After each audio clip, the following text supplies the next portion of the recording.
बायजीद बस्तामी सख्त रियाजत और इबादत के ज़रिए अल्लाह का क़ुर्ब हासिल करने की कोशिश करते थे। वो दुनियावी आसाइशों से दूर रहते और अपनी ज़िंदगी अल्लाह की मोहब्बत में गुजारते थे। उनका एक मशहूर कौल है, मैंने ख्वाब में अल्लाह से पूछा कि आप तक पहुँचने का रास्ता क्या है। जवाब मिला, अपने नफ्स को छोड़ दो, तभी मुझे पा सकोगे।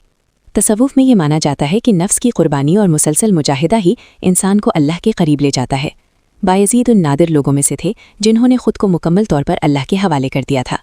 बायजीद बस्तामी 877 ईस्वी में 131 साल की उम्र में वफ़ात पा गए। उन्हें ईरान के शहर बस्ताम में ही दफन किया गया। बाज़ लोग कहते हैं कि बायजीद बिस्तामी अपनी जिंदगी में चटागांव आए थे, लेकिन इसका कोई मुस्तनद तारीखी सबूत नहीं है।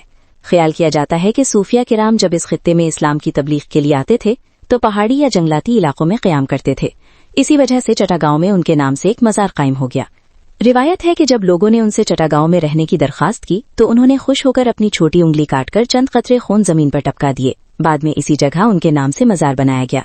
कुछ लोग ये भी कहते हैं कि ये मज़ार उन्हीं की हिदायत पर कायम किया गया। 18वीं सदी की बात शायरी में शाह सुल्तान नामी एक बुजुर्ग का जिक्र मिलता है, जिसे बाज़ लोग बायजीद बिस्तामी से जोड़ते हैं।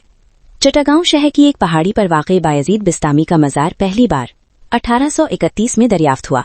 मज़ार के नीचे एक बड़ा तालाब है जहां नायाब किस्म के बड़े कछुए पाए जाते हैं, जिन्हें मकामी लोग मज़ारी या गजारी कछुआ कहते हैं। 1931 में माहिर हैवानात मैल्कम स्मिथ ने अपनी किताब फौना ऑफ ब्रिटिश इंडिया में लिखा कि निल्सोनिया निग्रिकन्स नामी कछुआ सिर्फ इसी मज़ार के तालाब में पाया जाता है। पहले ये समझा जाता था कि ये कछुए ईरान से लाए गए थे, मगर जदीद तहकीक से साबित हुआ है कि ये दरअसल बांग्लादेश की मकामी नस्ल है और अब इसे नायाब और खतरे से 2-4 जानदारों में शुमार किया जाता है। आज भी इस नायाब कछुए और रूहानी माहौल को देखने के लिए रोजाना बेशुमार मुल्की और गैर मुल्की सयाह बायजीद बिस्तामी के मज़ार का रुख करते हैं।